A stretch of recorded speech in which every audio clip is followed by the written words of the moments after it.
Hello friends, இன்றைக்கி என்ன பார்க்க போகிறோன்னா எலக்ட்ரிக்கல் பில் எப்படி கால்குலேட் பண்ணுறதுன்னு பார்க்க போகிறோம். ஃபஸ்ட்டு பில் அமௌண்ட் எப்படி ஈஸியாக பே பண்ணுறதுன்னு பார்க்க போகிறோம்.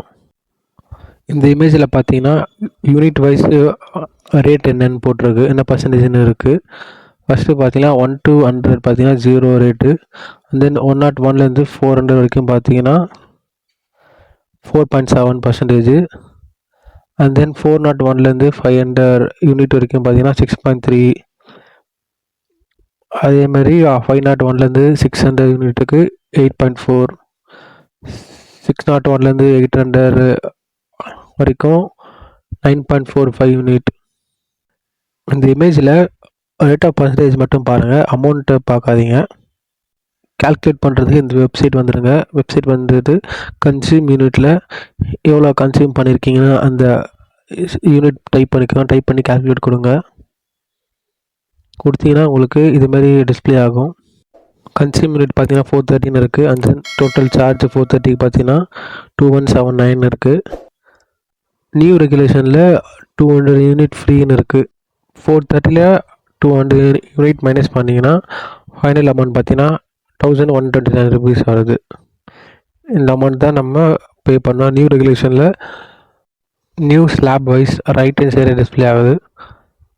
அந்த கால்குலேஷன் நமக்கு 6.38%ல் கால்குலேட் பண்ணி 1129 ஃபைனல் அமௌண்ட் நம்ம பே பண்ணுற மாதிரி வருது. கால்குலேட் பண்ணுறது எப்படின்னு பார்த்துட்டோம். இப்போ எப்படி ஈஸியாக பே பண்ணுறதுன்னு எப்படின்னு பார்க்கலாம்.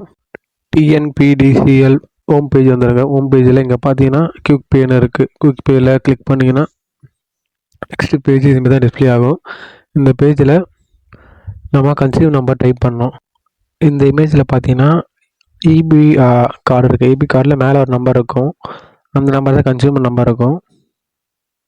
இந்த கன்சியூமர் நம்பர் மட்டும் வச்சு நம்ம செக் பண்ண முடியாது. இதுக்கு ரிலீஜியன் வைஸ் நம்பர் இருக்குது. First religion wise number first போடணும். அண்ட் தென் தான் religion wise number followed by consumer number போடணும். இந்த லிங்க் வந்து டிஸ்கிரிப்ஷனில் கொடுக்குறேன். இந்த பேஜ் வந்துடுங்க. வந்துட்டு கன்சியூமர் நம்பர் போடுறதுக்கு முன்னாடி ரிலீஜியன் நம்பர் போட்டுட்டு கன்சியூமர் நம்பர் டைப் பண்ணிக்கோங்க. டைப் பண்ணிவிட்டு கீழே கேப்சா இருக்குது. கேப்சா நம்பர் டைப் பண்ணிக்கோங்க. டைப் பண்ணிவிட்டு சப்மிட் கொடுங்க. சப்மிட் கொடுத்தீங்கன்னா நெக்ஸ்ட் பேஜ் உங்களுக்கு இப்படி தான் டிஸ்பிளே ஆகும். இது பார்த்தீங்கன்னா consumer number, consumer name, and then address இருக்குது. பில் அமௌண்ட் டியூ இருக்கான்னு ஒரு ஆப்ஷன் இருக்குது. அங்கே பார்த்தீங்கன்னா நில்லுன்னு இருக்குது. பில் அமௌண்ட் நமக்கு இல்லை, அதனால் நில்லுன்னு இருக்குது. இந்த டிரான்சாக்ஷன் இருக்குது. டிரான்சாக்ஷன் கிளிக் பண்ணிங்கன்னா டிரான்சாக்ஷன் வியூ பண்ணிக்கலாம்.